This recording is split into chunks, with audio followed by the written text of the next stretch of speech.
Potato ತಿನ್ನೋದು. Potato ನೋಡಿ. ಗುಮ್ಮ ಬಂದ.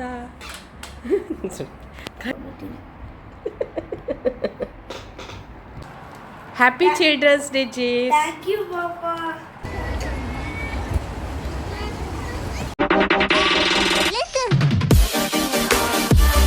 ಹಾಯ್ ಎಲ್ರಿಗೂ, ಹೇಗಿದ್ದೀರಾ? ಇವತ್ತು ಎಲ್ಲರಿಗೆ ಒಂದು ಬ್ರೇಕ್ಫಾಸ್ಟ್, ಬೆಳಿಗ್ಗೆದು ಬ್ರೇಕ್ಫಾಸ್ಟ್ ಮಾಡೋದಂತ ಚಿಂತೆ ಇರ್ತದೆ. ಹಾಗೆ ನನ್ನ ಮಗ ವಿಡಿಯೋ ತೆಗಿತಾ ಇದ್ದಾನೆ, ಹಾಗೆ ಅವನು ಆಗ್ತಾ ಇದ್ದಾನೆ. ಹಾಗೆ ನನಗೂ ಎಲ್ಲ ದಿನ ಟೆನ್ಷನ್ ಇರ್ತದೆ, ಅಂದರೆ ಬೆಳಿಗ್ಗೆದ್ದು ಬ್ರೇಕ್ಫಾಸ್ಟ್ ಎಂತ ಮಾಡೋದಂತ. ಹಾಗೆ ಇವತ್ತು ನಾನಂದರೆ ನಿನ್ನೆ ಅಕ್ಕಿ ಉಂಟಲ್ಲ, ಅದನ್ನು ನೆನೆಸಿ ಎಲ್ಲ ಇಟ್ಟಿದ್ದೇನೆ, ಗ್ರೈಂಡ್ ಮಾಡಿ ಇಟ್ಟಿದ್ದೇನೆ, ಬ್ಯಾಟರ್ ಎಲ್ಲ ರೆಡಿ ಉಂಟು. ಹಾಗೆ ಇಡ್ಲಿ ಮಾಡಬೇಕಂತ ಇದ್ದೇನೆ. ಮತ್ತು ಇಡ್ಲಿ ಮಾಡಲಿಕ್ಕೆ ತುಂಬ ಪಾತ್ರೆ ಮತ್ತು ಅದು ಸಣ್ಣ ಸಣ್ಣ ಗಿಂಡಲ್ ಉಂಟಲ್ಲ, ಅದು ತೊಳೆಯೋದೇ ಒಂದು ದೊಡ್ಡ ಟೆನ್ಷನ್ ಆಯಿತಾ. ಅದಕ್ಕೋಸ್ಕರ ನಾನಿವತ್ತು ಎಂತ ಮಾಡ್ತೇನೆ ಅಂದರೆ, ನೀವೇ ನೋಡಿ ನಾನು ಎಂತ ಮಾಡ್ತೇನಂತ. ಹಾಗೆ ವಿಡಿಯೋವನ್ನು ಸ್ಕಿಪ್ ಮಾಡಬೇಡಿ ಆಯಿತಾ. ಮತ್ತು ಯಾರು ನನ್ನ ಚಾನೆಲ್ಗೆ ಇನ್ನೂ ಸಬ್ಸ್ಕ್ರೈಬ್ ಮಾಡಿಲ್ಲ, ಬೇಗ ಬೇಗ ಸಬ್ಸ್ಕ್ರೈಬ್ ಮಾಡಿ. ಇಟ್ಟು ಒಳ್ಳೆ ಉಬ್ಬಿ ಬಂದಿದೆ. ನಿನ್ನೆ ನಾನು ರಾತ್ರಿ ಎಲ್ಲ ರೆಡಿ ಮಾಡಿ ಇಟ್ಟದ್ದು. ಹಾಗೆ ನಿನ್ನೆ ನಾನು ಯೋಚಿಸ್ತಿದ್ದೆ ಇಡ್ಲಿ ಮಾಡೋದಂತ.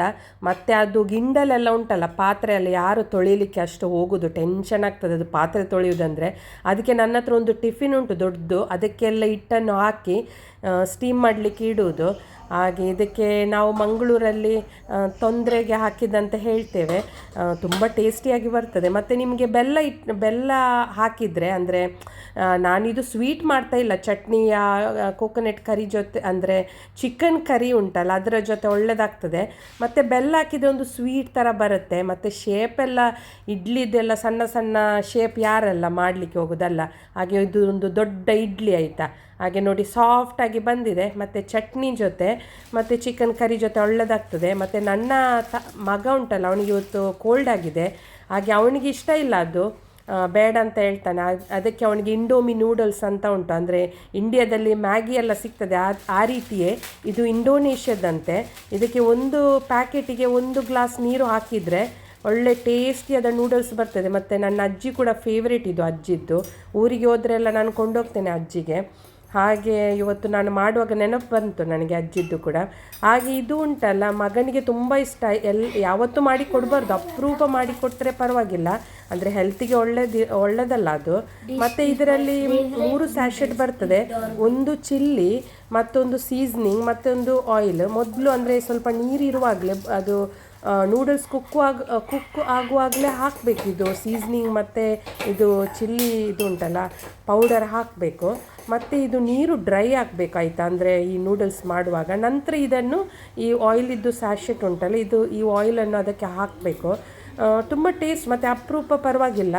ಮತ್ತು ಯಾವತ್ತೂ ಮಾಡಿ ಕೊಡಬಾರ್ದು ಇದನ್ನು ಮಕ್ಕಳಿಗೆ. ಮಕ್ಕಳು, ನನ್ನ ಮಗ ಯಾವಾಗ ಬೇಕಾದರೂ ಇದೇ ಮಾಡಿ ಕೊಡೋಂತ ಹಠ ಮಾಡ್ತಾನೆ, ನಾನು ಕೊಡೋದಿಲ್ಲ. ಅಂದರೆ ಇವತ್ತು ಅವನಿಗೆ ಸ್ವಲ್ಪ ಕೋಲ್ಡ್ ಆಗಿದೆ ಅಲ್ಲ, ಹಾಗೆ ಕೋಲ್ಡ್ ಇರುವಾಗ ಮಕ್ಕಳಿಗೆ ಹಠ ಜಾಸ್ತಿ. ಹಾಗೆ ನಾವು ಕೂಡ ಅವರ ಇದು ಮಾಡಬಾರ್ದಂತ ಕೊಡ್ತಾ ಇದ್ದೇನೆ. ಹಾಗೆ ನೋಡಿ ನೂಡಲ್ಸ್ ರೆಡಿಯಾಗಿದೆ. ಇಲ್ಲಿ ನೋಡಿ, ಮಕ್ಕಳು ರಜೆಯಲ್ಲಿ ಮನೆಯಲ್ಲಿದ್ದರೆ ಎಲ್ಲ ಆಚೆ ಈಚೆ ಮಾಡ್ತಾರೆ. ನನ್ನ ಇದು ಮನಿ ಪ್ಲ್ಯಾಂಟ್ಗೆ ಊಟ ಕೊಡೋದು ಈ ಟಾಯಿಂದ. ಹಾಗೆ ಅದು ನಿಲ್ಲುವುದಿಲ್ಲ ನೀರಲ್ಲಿ. ಹಾಗೆ ಇಲ್ಲಿ ನನ್ನ ಮಗನಿಗೆ ಇವತ್ತು ತುಂಬ ಕೋಲ್ಡ್ ಆಗಿದೆ. ಹಾಗೆ ನಾನು ಸ್ಟೀಮ್ ಹಿನ್ನೆಲ್ಲ ರೆಡಿ ಮಾಡ್ತಾ ಇದ್ದೇನೆ. ಅವನಿಗೆ ಸ್ವಲ್ಪ ನೀರು ಎಲ್ಲ ಹಾಕಿ, ಇದಕ್ಕೆ ಸ್ವಲ್ಪ ವಿಕ್ಸ್ ಹಾಕಿದರೆ ಒಳ್ಳೆಯದಾಗ್ತದೆ. ಅಂದರೆ ಒಳಗಡೆಯಿಂದ ಎಲ್ಲ ನೋಸ್ ಎಲ್ಲ ಒಳಗಡೆಯಿಂದ ಇದ್ದರೆ ಬ್ಲಾಕ್ ಇದ್ದರೆ ಒಳ್ಳೆ ಬ್ರೀದ್ ಮಾಡಲಿಕ್ಕೆ ಒಳ್ಳೆಯದಾಗ್ತದೆ. ಹಾಗೆ ಅವನಿಗೆ ಅಂದರೆ ವಿಕ್ಸ್ ಎಲ್ಲ ಹಾಕಿದರೆ ಅವನಿಗೆ ಇಷ್ಟ ಇಲ್ಲ. ಹಾಗೆ ನಾನು ಹೀಗೇ ಒಂದು ದಿವಸಕ್ಕೆ 2-3 ಸಲ ಸ್ಟೀಮ್ ತಗೊಂಡ್ರೆ ಒಳ್ಳೆ ರಿಲೀಫ್ ಸಿಗುತ್ತೆ. ಗುಮ್ಮ ಬಂದ ಕಣ್ಗೆ ಸ್ಟೀಮ್ ಕಾಲೆ ಗುಮ್ಮ ಬರೀ ಕಣ್ಣಕ ಸ್ಟೀಮ್ ಕಣ್ಗಿರಯ್ಯ. ಗುಡ್ ಬಾಯ್ನೇ ವಾಶ್ ಎಲ್ಲ ಬೆಳ್ಕಂಡು ತೆಗಲ್ ಬೈರಾಸ್ ಸ್ಟೀಮ್ ಬರೀ ಬಿತ್ತಾರೆ ಅಂತ ಕೇರ್ಫುಲ್. ಗುಮ್ಮ ಗುಮ್ಮ ಕೇಸ್ ಗುಮ್ಮ.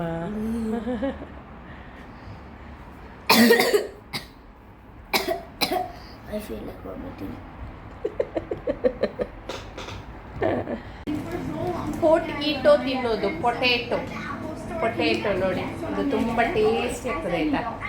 ಓಪನ್ ಮಾಡುವ. ಇದು ಇಲ್ಲಿ ಇದಕ್ಕೆ 1 ದಿರಮ್ ಇಲ್ಲಿ ಸಿಗುತ್ತೆ. ತುಂಬ ಟೇಸ್ಟಿ ಇದು ಎಂತ ಸ್ಪೈಸಿ ಪೊಟೇಟೊ ಚಿಪ್ಸ್ ಕೂಟ್ ಅಂತೆ.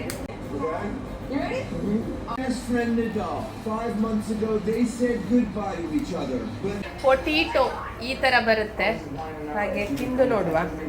ಮೊದಲು ತಿಂದಿದೆ ನಾನು, ತುಂಬ ಸ್ಪೈಸಿಯಾಗಿ ಒಳ್ಳೆ ಟ್ಯಾಂಗಿ ಫ್ಲೇವರ್ ಆಗಿ ತುಂಬ ಟೇಸ್ಟ್ ಇದೆ. ಸೂಪರ್ ಆಯಿತಾ. ಖಾಲಿ 1 ದಿರಮ್ ಇದಕ್ಕೆ, ಇಂಡಿಯನ್ದು 22 ರೂಪೀಸ್. ಹಾಗೆ ಇಷ್ಟು ಸಿಗೋದು, ಮತ್ತು ದೊಡ್ಡ ಪ್ಯಾಕೆಟ್ ಬೇಕಾ? 1 ದಿರಮಿಗೆ ಇಷ್ಟು ಸ್ವಲ್ಪ ಸಾಕಲ್ಲ.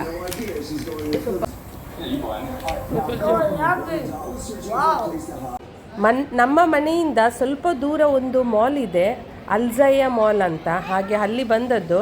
ಅಲ್ಲಿ ಮಕ್ಕಳಿಗೆ ಆಡ್ಲಿಕ್ಕೆ ಕೂಡ ಒಳ್ಳೆ ಇದು ಇದೆ, ಅಂದರೆ ಹೊರಗಡೆ ಕೂಡ ಆಡ್ಬೋದು ಮಕ್ಕಳಿಗೆ. ಹಾಗೆ ಇಲ್ಲಿ ಕರ್ಕೊಂಡು ಬಂದದ್ದು. ಇದು ಇಂಡೋರ್ ಗೇಮ್ಸ್ ಆಯಿತಾ. ಹಾಗೆ ಔಟ್ಡೋರ್ ಕೂಡ ಇದೆ. ಹಾಗೆ ತುಂಬ ಮಕ್ಕಳು ಬರ್ತಾರೆ ಆಡಲಿಕ್ಕೆ. ಹಾಗೆ ಜೇಸ್ ಹೋದರೆ ಒಬ್ಬರಲ್ಲೊಬ್ಬರು ಫ್ರೆಂಡ್ಶಿಪ್ ಮಾಡ್ತಾನೆ. ಇಲ್ಲಿ ನೋಡಿ ಅಂತ, ಇದು ಬಾಲ್ ಹೀಗೆ ಹಾಕಿದರೆ ಅದು ಮೇಲ್ಗಡೆಯಿಂದ ಈ ರೀತಿ ಮೇಲ್ಗಡೆಯಿಂದ ಬರುತ್ತೆ. ಹಾಗೆ ಅವನು ಕೂಡ ಆಡ್ತಾ ಇದ್ದಾನೆ. ಎಂತ ಎಲ್ಲ ಉಂಟು ಮಕ್ಕಳಿಗೆ ಆಡಲಿಕ್ಕೆಲ್ಲ. ಇಲ್ಲಿ ನೋಡಿ, ಇವನ ಕುಸ್ತಿ ಆಗ್ತಾ ಉಂಟು. ಇದು ಹೊರಗಡೆ ಈ ಮಾಲಿದ್ದು. ಹಾಗೆ ಯಾರನ್ನಾದರೂ ಫ್ರೆಂಡ್ಶಿಪ್ ಮಾಡ್ತಾನೆ ಹೋದರೆ ಒಬ್ಬೊಬ್ಬರು. ನೆಕ್ಸ್ಟ್ ಬರುವಾಗ ಇನ್ನೊಬ್ಬ ಫ್ರೆಂಡ್ ಸಿಗ್ತಾನೆ. ಹಾಗೆ ನಾನು ಹೇಳೋದು ಅವನಿಗೆ ನಂಬರ್ ತಕ್ಕೋ ಕಾಲ್ ಮಾಡುವ ಅವರಿಗೆ ಅಂತ, ಅಂದರೆ ಮಿಸ್ ಮಾಡ್ತಾನೆ ಮತ್ತೆ. ಹ್ಯಾಪಿ ಚಿಲ್ಡ್ರನ್ಸ್ ಡೇ ಜೇಸ್. ಥ್ಯಾಂಕ್ ಯು ಪಾಪಾ. ಓಪನ್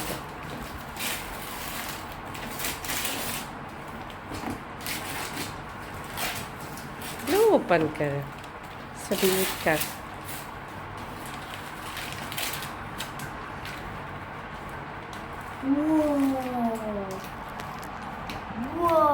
देखिए क्या करते कालम पूरा सा.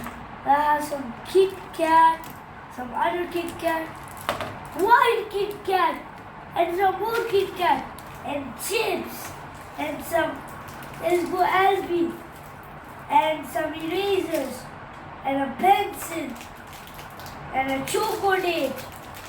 Cool. Wow. And that big chocolate. Yes. See there. ಮಕ್ಕಳಿಗೆ ತುಂಬ ಖುಷಿ ಈ ರೀತಿ ಗಿಫ್ಟ್ ಮಾಡಿದರೆ. ಅದು ಸಣ್ಣ ವಸ್ತು ಆಗಿರ್ಬೋದು, ದೊಡ್ಡ ವಸ್ತು. ಗಿಫ್ಟ್ ಅಂದರೆ ಗಿಫ್ಟ್ ಅಲ್ಲ, ಹಾಗೆ ಮಕ್ಕಳಿಗೆ ತುಂಬ ಖುಷಿ. ಹಾಗೆ ನಾವು ಕೂಡ ಏನಾದರೂ ಇದ್ದರೆ, ಅಂದರೆ ಚಿಲ್ಡ್ರನ್ಸ್ ಡೇ ಅದು ಇದು, ಒಂದು ಸಣ್ಣ ಗಿಫ್ಟ್ ಕೊಟ್ಟರೆ ಅವರು ಕೂಡ ನಮಗೆ ಮದರ್ಸ್ ಡೇ, ಫಾದರ್ಸ್ ಡೇಗೆ ಎಲ್ಲ ಕಾರ್ಡ್ ಮಾಡಿ ಕೊಡ್ತಾರೆ ಮಕ್ಕಳು, ಅವರ ಹ್ಯಾಂಡ್ ರೈಟಿಂಗಲ್ಲಿ ಬರೆದು ಐ ಲವ್ ಯು ಮಮ್ಮ, ಐ ಲವ್ ಯು ಡ್ಯಾಡ್, ಹಾಗೆ ಎಲ್ಲ. ಅದೆಲ್ಲ ನೋಡಲಿಕ್ಕೆ ಖುಷಿ ಅಲ್ಲ. ಹಾಗೆ ನಾವೊಂದು ಅಭ್ಯಾಸ ಮಾಡಬೇಕು ಮಕ್ಕಳಿಗೆ, ಸಣ್ಣ ಸಣ್ಣ ಗಿಫ್ಟ್ ಕೊಟ್ಟು, ಅದು ಟಾಯ್ ಆಗಿರ್ಬೋದು, ಅಲ್ಲ ಏನಾದರೂ ಚಾಕ್ಲೇಟ್ಸ್ ಆಗಿರ್ಬೋದು, ಪೆನ್ಸಿಲ್ ಇರ್ಬೋದು, ಇರೇಸರ್ ಆಗಿರ್ಬೋದು. ಮಕ್ಕಳಿಗೆ ತುಂಬ ಇಷ್ಟ ಅಲ್ಲ ಈ ರೀತಿ. ಹಾಗೆ ನಾನು ಕೂಡ ಇವತ್ತು ಚಿಲ್ಡ್ರನ್ಸ್ ಡೇಗೆ ಅವನಿಗೆ ಸ್ವಲ್ಪ ಖುಷಿ ಮಾಡ್ತಾ ಇದ್ದೇನೆ. ಅವನಿಗೆ ತುಂಬ ಖುಷಿ ಆಯಿತು ನೋಡಿ. ಅವನಿಗೆ ಚಾಕ್ಲೇಟ್ ಅಂದರೆ ತುಂಬ ಇಷ್ಟ, ಆದರೆ ಅವನಿಗೆ ಸ್ವಲ್ಪ ಎಲರ್ಜಿ ಇದೆ, ಹಾಗೆ ಚಾಕ್ಲೇಟ್ ತಿನ್ನುವಾಗಿಲ್ಲ. ಆದರೂ ಅವನು ಸ್ಕೂಲಲ್ಲಿ ಎಲ್ಲ ಬರ್ಡೇ ಇರುವಾಗ ಅಲ್ಲಿ ಮಕ್ಕಳು ಕೊಡ್ತಾರೆ, ತಿಂತಾನೆ. ಹಾಗೆ ಅಷ್ಟು ನಾವು ರಿಸ್ಟ್ರಿಕ್ಷನ್ ಮಾಡೋದಿಲ್ಲ ಅವನಿಗೆ. ಹಾಗೆ ನೋಡಿ, ನಾನು ಯಾವ ರೀತಿ ಗಿಫ್ಟ್ ರೆಡಿ ಮಾಡಿದೆ ಅಂದರೆ, ಇಲ್ಲಿ ನನ್ನ ಹತ್ರ ಒಂದು ಚಾಕ್ಲೇಟ್ ಇದು, ಅಂದರೆ ಇದು ಅರಬಿಕ್ ಸ್ವೀಟ್ಸ್ ಇದೊಂದು ಬಾಕ್ಸ್ ಇತ್ತು. ಅದು ನಾನು ಏನಾದರೂ ಅವನದು ಸ್ಕೂಲಿದ್ದು ಪ್ರಾಜೆಕ್ಟ್ ಇರುವಾಗ, ಅಂದರೆ ಸ್ವೀಟ್ ಮುಗಿದಿತ್ತು, ತಿಂದು ಖಾಲಿಯಾಗಿತ್ತು. ಬಾಕ್ಸ್ ನಾನು ಒಳ್ಳೆ ನೋಡಲಿಕ್ಕೆ ಚೆಂದ ಇತ್ತು ಆ ಬಾಕ್ಸ್. ಹಾಗೆ ಪ್ರಾಜೆಕ್ಟ್ ಏನಾದರೂ ಸ್ಕೂಲಲ್ಲಿ ಇರುತ್ತೆ, ಅದಕ್ಕೋಸ್ಕರ ಆ ಬಾಕ್ಸನ್ನು ನಾನು ಇಟ್ಟಿದ್ದೆ. ಹಾಗೆ ನೋಡಿ, ಅದೇ ಬಾಕ್ಸ್ ಈಗ ನನಗೆ ಅವನಿಗೆ ಗಿಫ್ಟ್ ಕೊಡಲಿಕ್ಕೆ ಯೂಸ್ ಆಯಿತು. ಅದನ್ನು ನಾನು ರೆಡಿ ಮಾಡ್ತಾ ಇದ್ದೇನೆ. ಹಾಗೆ ನಿಮಗೆ ಕೂಡ ತೋರಿಸುವ ಅಂತ ನಾನು ಯಾವ ರೀತಿ ಗಿಫ್ಟ್ ನೋಡಿ ರ್ಯಾಪ್ ಮಾಡ್ತಾ ಇದ್ದೇನೆ ಅಂತ. ಇದು ಬರ್ಡೇಗೆ ಅದರಲ್ಲಿ ಬರೆದಿದೆ ಆ ಗಿಫ್ಟ್ ರ್ಯಾಪಲ್ಲಿ, ಅವನಷ್ಟು ನೋಡಲಿಕ್ಕೆ ಹೋಗೋದಿಲ್ಲ. ಹಾಗೆ ನಾನು ನೋಡಿ ಈ ಗಿಫ್ಟ್ ರ್ಯಾಪನ್ನು ಇದು ಈ ರೀತಿ ಎಲ್ಲ ಬಾಕ್ಸಿನ ಒಳಗಡೆ ಅವನಿಗೆ ಬೇಕಾದದ್ದೆಲ್ಲ ಹಾಕಿ ಹೀಗೆ ಗಿಫ್ಟ್ ರೆಡಿ ಮಾಡ್ತಾ ಇದ್ದೇನೆ. ಮತ್ತು ಈ ಗಿಫ್ಟ್ ರ್ಯಾಪ್ ಮಾಡಲಿಕ್ಕೆ ಎಷ್ಟು ಕಷ್ಟ ಉಂಟು ನೋಡಿ, ಅಷ್ಟು ಈಸಿ ಇಲ್ಲ. ಅದನ್ನು ಹರಿದು ಬಿಸಾಡಲಿಕ್ಕೆ 1 ನಿಮಿಷ ಸಾಕು. ಅದೇ ರೀತಿ ನಾನು ನೀಟಾಗಿ ಮಾಡ್ತಾ ಇದ್ದೇನೆ, ಅಂದರೆ ಅವನಿಗೆ ಖುಷಿಯಾಗಲಿ ಅಂತ. ಹಾಗೆ ಮಕ್ಕಳಿಗೆ ಈ ರೀತಿ ಸರ್ಪ್ರೈಸ್ ಕೊಟ್ಟರೆ ಅವ್ರಿಗೆ ಖುಷಿ ಆಗ್ತದೆ ಅಲ್ವಾ. ಹಾಗೆ ನೋಡಿ ಅವರು ಕೂಡ ಮತ್ತೆ ಅದನ್ನೇ ಫಾಲೋ ಮಾಡ್ತಾರೆ, ನಮಗೆ ಏನಾದರೂ ಬರೆದು ಎಲ್ಲ ಕೊಡ್ತಾರೆ. ಹಾಗೆ ನಮಗೆ ಕೂಡ ಅದು ಅವರ ಹ್ಯಾಂಡ್ ರೈಟಿಂಗ್ ನೋಡಲಿಕ್ಕೆ ಖುಷಿಯಲ್ಲ. ಹಾಗೆ ನಂದು ನೋಡಿ ಗಿಫ್ಟ್ ರೆಡಿಯಾಗಿದೆ. ಇಲ್ಲಿ ರಾತ್ರಿ ಊಟಕ್ಕೆ ರೆಡಿ ಆಗ್ತಾ ಉಂಟು. ಹಾಗೆ ಇದು ಮಶ್ರೂಮ್ ಪಲಾವ್ ಅಂದರೆ ಮಧ್ಯಾಹ್ನ ಮಾಡಿದ್ದೆ, ಅದನ್ನೇ ಬಿಸಿ ಮಾಡ್ತಾ ಇದ್ದೇನೆ. ತುಂಬ ಸೂಪರಾಗಿ ಬರ್ತದೆ. ನೆಕ್ಸ್ಟ್ ಟೈಮ್ ನಾನು ಈ ರೆಸಿಪಿಯನ್ನು ಹಾಕ್ತೇನೆ, ನೀವು ಕಮೆಂಟ್ಸ್ ಮಾಡಿ ತಿಳಿಸಿ ನಿಮಗೆ ಬೇಕಾದರೆ ಇದು ರೆಸಿಪಿ. ಹಾಗೆ ಈಗ ಊಟ ಮಾಡಿ ಮಲಗುವುದು, ಚೋಚ ಮಾಡೋದು. ನಿಮಗೆ ನನ್ನ ಈ ವ್ಲಾಗ್ ಇಷ್ಟ ಆದರೆ ಒಂದು ಲೈಕ್ ಮಾಡಿ, ಶೇರ್ ಮಾಡಿ ಮತ್ತು ಸಬ್ಸ್ಕ್ರೈಬ್ ಮಾಡಿ. ನೀವು ಕೂಡ ಬನ್ನಿ ಊಟಕ್ಕೆ. ಮತ್ತು ಸೂಪರಾದ ಪಲಾವ್ ರೆಡಿಯಾಗಿದೆ ರಾಯ್ತದೊಂದಿಗೆ. ನಿಮಗೆ ನನ್ನ ಈ ವ್ಲಾಗ್ ಇಷ್ಟ ಆದರೆ ಕಮೆಂಟ್ಸ್ ಮಾಡಿ ತಿಳಿಸಿ ನಿಮಗೆ ಈ ವ್ಲಾಗ್ ಹೇಗೆ ಅನಿಸಿತು ಅಂತ. ಬಾಯ್ ಬಾಯ್, ಟೇಕ್ ಕೇರ್.